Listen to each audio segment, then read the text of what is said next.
네, YTN 라디오 김용수의 더 인터뷰 금요일 3부 순서죠. 한 주 동안 있었던 굵직한 법률 이슈들을 다루는 시간입니다. 두 분의 변호사와 함께 풀어보겠습니다. 오늘은 송영훈 변호사, 장유미 변호사와 함께하겠습니다. 어서 오십시오. 네, 안녕하세요. 네, 안녕하세요. 네, 안녕하세요.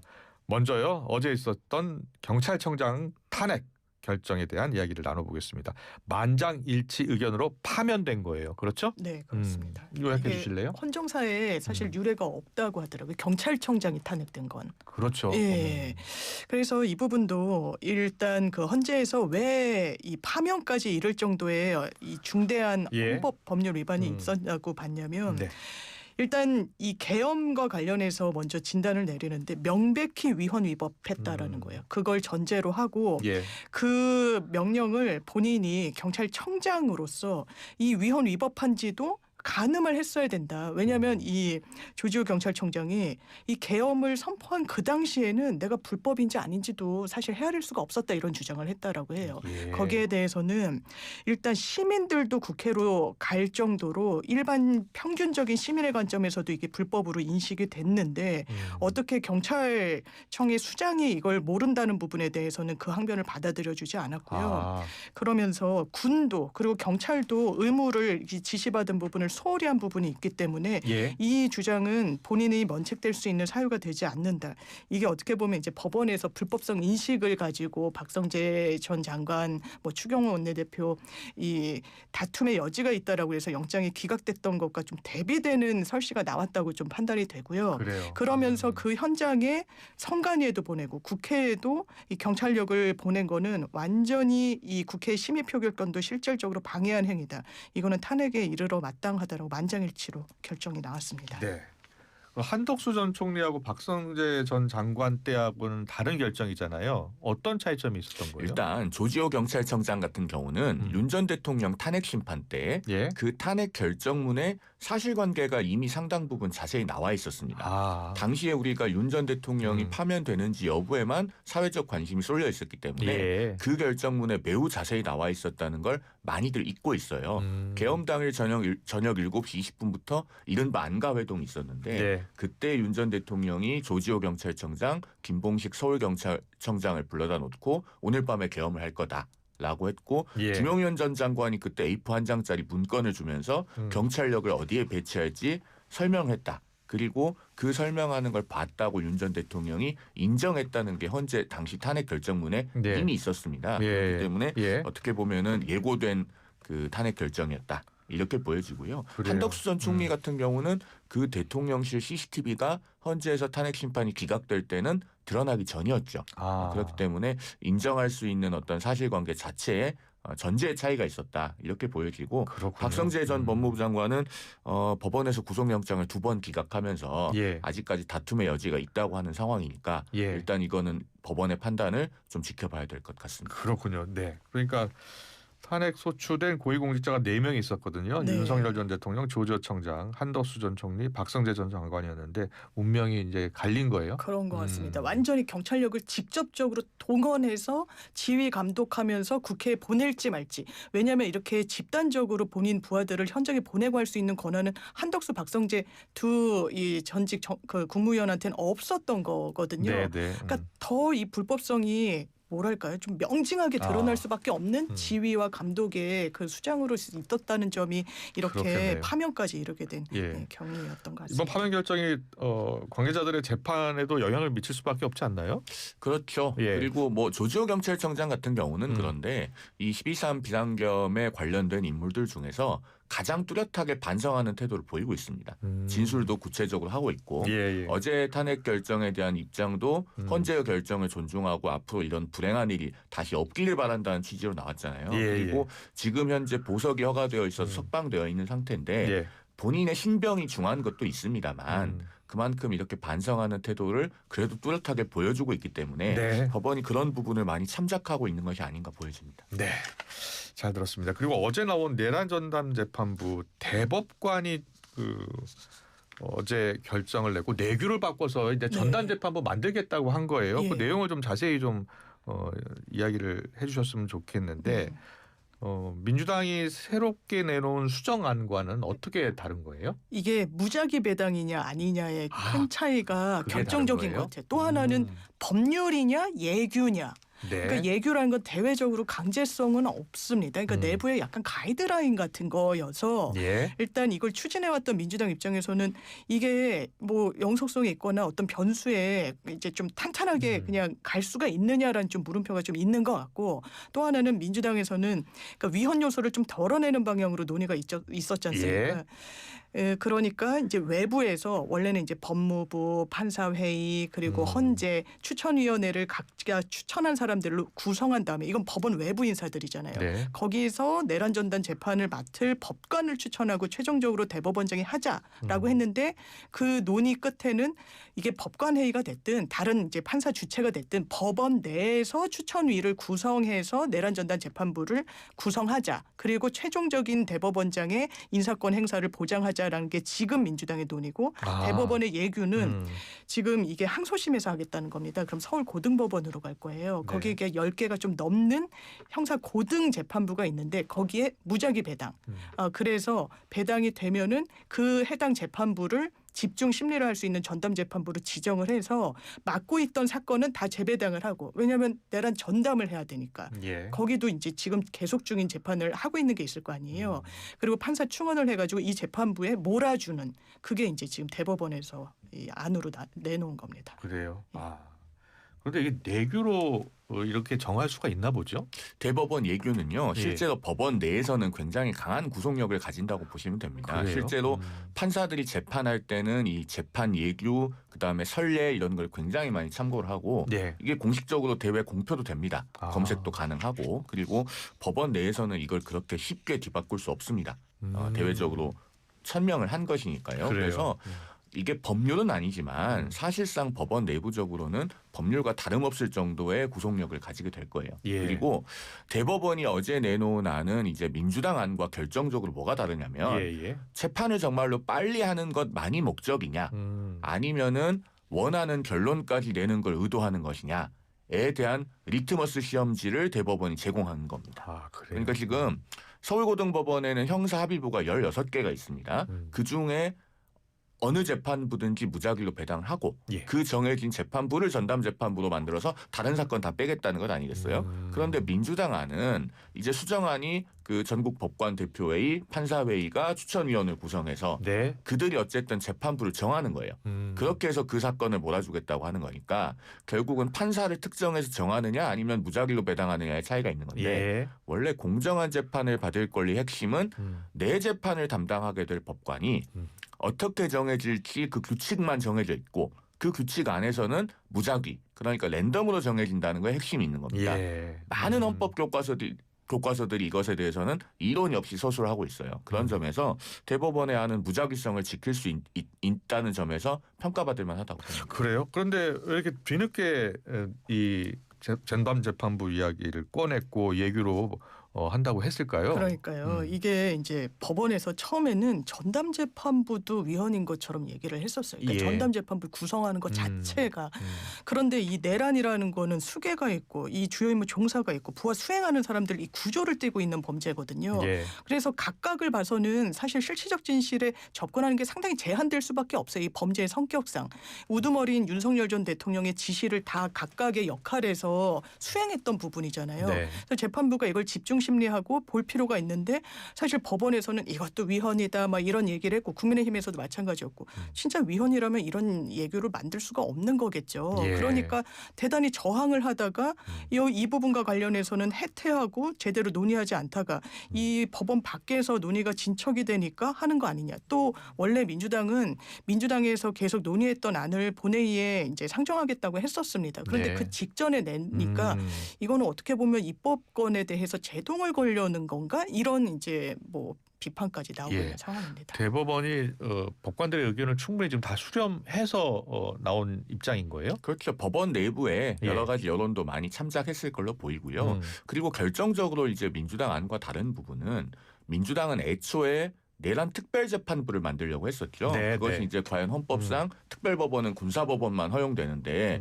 명백하게 위헌이지 않냐라고 하는 반대에 부딪히니까 명칭만 바꾼 겁니다. 내란 예. 전담재판부로. 그리고 당초에는 그 전담재판부를 추천하는 추천위원도 애초에 국회가 들어가게 돼 있었어요. 예. 그게 또 정치 권력이 직접 들어가니까 위원이라고 하니까 법무부가 들어간다고 했는데 법무부는 검찰 위에 있잖아요. 그렇죠. 어떻게 예. 법무부가 들어가서 판사를 고릅니까? 이런 것들이 계속 위헌성이 누적된 끝에 이제는 법관 대표회의라고 하는 장치를 골랐는데 예. 사실은 법관 대표회의도 그 주도하고 있는 법관들의 일정한 정치적 성향에 대한 평가가 있습니다. 네. 물론 그 평가는 달리 볼 수도 있기 때문에 제가 이 자리에서 아주 구체적으로 언급하지는 않겠습니다만 예, 예. 그런 모든 논란을 불식시킬 수 있는 안이 이번에 대법원에서 나온 안이라고 보기 때문에 이쯤 되면은 정치 권력이 개입해서 재판부 배당 방식을 바꾸는 것은 위헌성 문제를 봐도 그렇고 예. 그다음에 당사자들이나 또 이른바 윤어게인이라고 하는 그 세력이 이 재판에 대해서 승복할 수 있는 가능성을 높이는 차원에서도 예. 이제는 그만하는 것이 좋다고 봅니다. 그래요. 근데 민주당은 네. 계속 추진한다는 생각 아니에요? 그러니까 이게 법원에서 총의가 이제 모아진 부분 지적을 예, 주셨잖아요. 예. 지금 이제 보도 나오는 걸 보면 음. 이 고등법원에선 계속 이거 예규로 우리가 만들어야 된다라고 대법원에 건의를 했고 이 최종안을 발표 이틀 전에 올렸다는 거예요. 그러니까 이거 제대로 논의한 건 맞아? 이런 비판도 지금 일각에서 그래요? 좀 나오는 부분이 있고 또 하나는 지금 말씀 주신 대로 이게 법률이면 무조건 피고인 윤석열과 그 이제 부하 수행했다고 재판을 받는 사람들은 이게 위헌법률 심판 제청을 할 가능성도 있는 거예요. 그러니까 예규는 대상이 안 되지만 법률은 대상이 되는 부분이 있고 예. 근데 아마 법원이 안 받아들여 주면은 본인이 헌법 소원해 가지고 재판 중단은 안 되고 근데 예. 법안이 만에 하나 받아들여 주면 이거 위헌 시비가 한번 볼 필요가 있겠는데라고 하면은 재판이 좀 중단되거든요. 그럴 수 있겠네요. 예, 그런데 그 가능성은 지금 많은 분들이 그렇게까지는 되지 않을 거다. 왜냐하면 이게 가장 위헌과 관련해서 이야기가 많이 나왔던 건 짚어주셨던 대로 예. 이거 외부에서 추천하는 게 맞아? 이게 법원 행정은 사법부 사법행정도 독립돼야 되는 거 아니야? 뭐 이 부분이 굉장히 좀 나중에는 문제가 많이 됐기 때문에 이건 법원 내부에서 하자. 이게 대법원이 알아서 하든 이건 예. 대법원 예규. 민주당은 법관과 판사의 추천으로 예. 이 판사회의는 대법원 예규가 또 있어요. 이 각급 법원에서 이 자기네들 법원을 대표할 법관을 뽑는 거예요. 그래서 그 사람들이 모여가지고 현안에 대해서 얘기도 하고 이러거든요. 네. 그러니까 대표성과 상징성이 있기 때문에 그럼 당신들이 추천을 해라. 이 부분에 이제 사실 차이라서 아마 이제 민주당은 이게 예규면은 사실 법원에 정권을 부여해서 그걸 맡기는 건데 예. 이게 외부에서 견제하거나 아니면 강제성을 갖도록 하는 거는 좀 부족하지 않아? 그것 때문에 조금 이제 논의가 더 있을 것 같습니다. 그래요. 그러니까 예. 이 문제는요.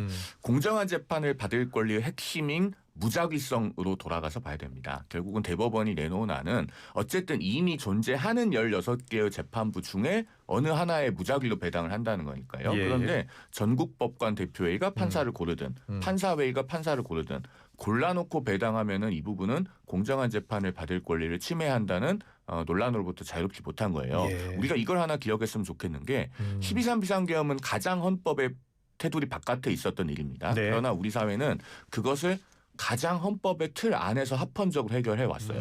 그리고 여전히 해결해가는 과정에서 이제 재판이 남아있는 것 아닙니까? 네. 그 재판도 가장 합헌성에 관해서 논란이 없는 방법으로 해결하는 것이 맞다고 봅니다. 그렇군요. 예.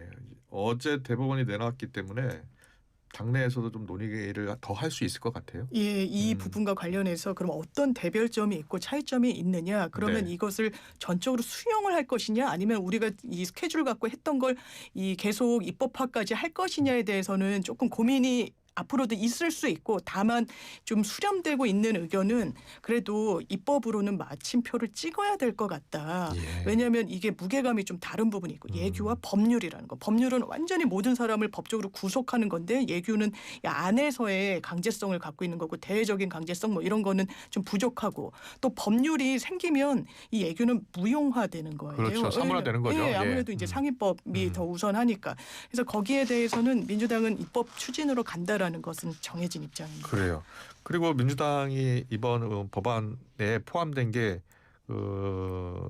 구속 기간 연장도 포함이 되고 네, 맞죠? 예, 예. 6개월인데 1년으로 연장하는 맞습니다. 안이 포함이 되고 또 내란 관련해서는 영장 전담 판사도 두는 맞습니다. 것으로 포함이 돼 있잖아요. 예. 근데 이 두 가지는 없는 거죠 지금. 그래서 더 보완책으로서 입법이 필요하다는 게 민주당 입장입니다. 그 영장 전담 판사야말로 정말 정치적 의도가 명백히 보이는 거거든요. 예. 결국에는 뭐 한덕수 전 총리라든가 박성재 전 법무부 장관이라든가 이런 인물들에 대한 구속영장이 연거푸 기각이 되니까 꺼낸 게 내란 영장 전담 판사입니다. 네. 그러면은 이거는 정치 권력이 개입해서 법원이 특정한 판사들로 하여금 영장 자판기 노릇을 하라. 라는 요구에 다름 아니거든요. 예, 이거 예. 굉장히 위헌성이 크다고 보이고 그다음에 구속 기간을 내란 외환 혐의에 한해서 연장하는 문제 네. 이것도 위헌성이 커요. 왜냐하면 헌법에 보면은 무죄 추정의 원칙이 있잖아요. 예. 그 무죄 추정의 원칙은 공권력의 영역에 적용되는 거예요. 그러니까 뭐 윤 전 대통령이 됐든 누가 됐든 최종적으로 유죄가 확정되기 전까지는 예. 어떠한 혐의를 받고 있다는 것만으로 국가공권력의 영역에서 불이익한 취급을 받으면 안 됩니다. 그런데 그 혐의를 받고 있다는 것만으로 다른 죄를 받고 있는 구속 피고인들에 비해서 구속 기간이 2배로 연장되는 거기 때문에 예. 이거는 윤 전 대통령 측에서 위헌법률 심판 제청을 하면은 그 신청을 법원이 받아들여줄 가능성이 꽤 있어요. 아, 그러니까 그래요? 제가 봤을 때는 민주당에서 이런 법을 극구 제정해야 된다고 강경하게 목소리를 내시는 분들이야말로 예. 윤석열 전 대통령의 석방을 염원하는 정신적 윤어게인 세력이 아닌가 하는 생각이 듭니다. 그 수정안도 위헌 가능성이 있다라고 어제 법원행정처장이 얘기했잖아요. 민주당의 수정안이요. 예, 민주당의 수정안도 위헌 가능성이 있다라는 주장이거든요. 그러니까 민주당은 이번에 수정하면은 위헌 가능성 없다는 거잖아요. 예, 그렇죠. 그래서 이제 조국혁신단도 처음에 민주당 안에 대해서는 이거 위헌 소지가 있으니까 우리가 전적으로 찬성하기 어렵다 그랬다가 이제 바뀐 최종 수정안 그런데 아직도 좀 이 법관회의 판사회의 어떻게 비중을 해가지고 할지는 좀 논의는 남아 있긴 한데 예, 예. 이거는 이제 민주당에서는 위헌 소지는 없다라는 거고 일단 6개월 1년 그러니까 피고인 윤석열은 문제 삼을 수 있다라고 봐요. 그런데 예. 이게 정말 위헌이냐? 이게 내란이라는 건 진짜 일반 절도, 폭행 뭐 이런 것과는 비교조차 안 되는 무게값이 있는 범죄입니다. 예. 국민을 향해서 헌정질서 유린이 구속요건으로 들어가 있는 거예요.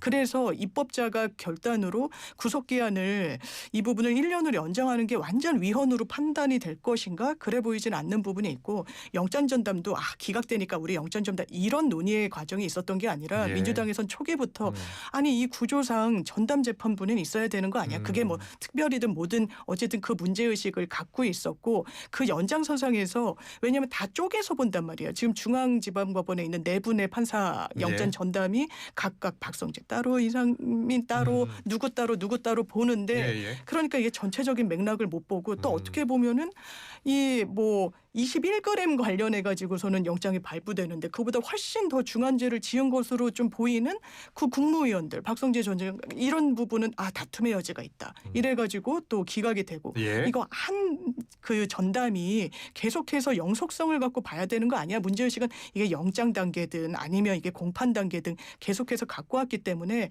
이게 무슨 즉흥적인 대응으로 나온 대안은 아니라는 점 말씀드립니다. 우리 마이텐 라디오는 스크립트가 나중에 다 나가니까요. 예. 많은 언론에서도 찾아보시던데 한번 팩트 체크를 해보시면은 예. 한덕수 전 총리에 대한 구속영장이 기각되고 나서부터 민주당에서 이 내란 전담 영장 판사론이 대두됐습니다. 네. 그 점을 말씀드리고 그다음에 사실 기록 한 줄 직접 못 본 분들이 본인들이 원하는 결론과 달리 영장이 기각됐다고 해서 영장 전담 판사를 따로 둬야 된다. 내란 사건에 대해서만 예, 예. 이렇게 얘기하는 것 자체가 법관의 독립성을 침해하는 겁니다. 그리고 궁금한 게 이 전담재판부법, 내란 전담재판법이 만약에 통과하고 나서요.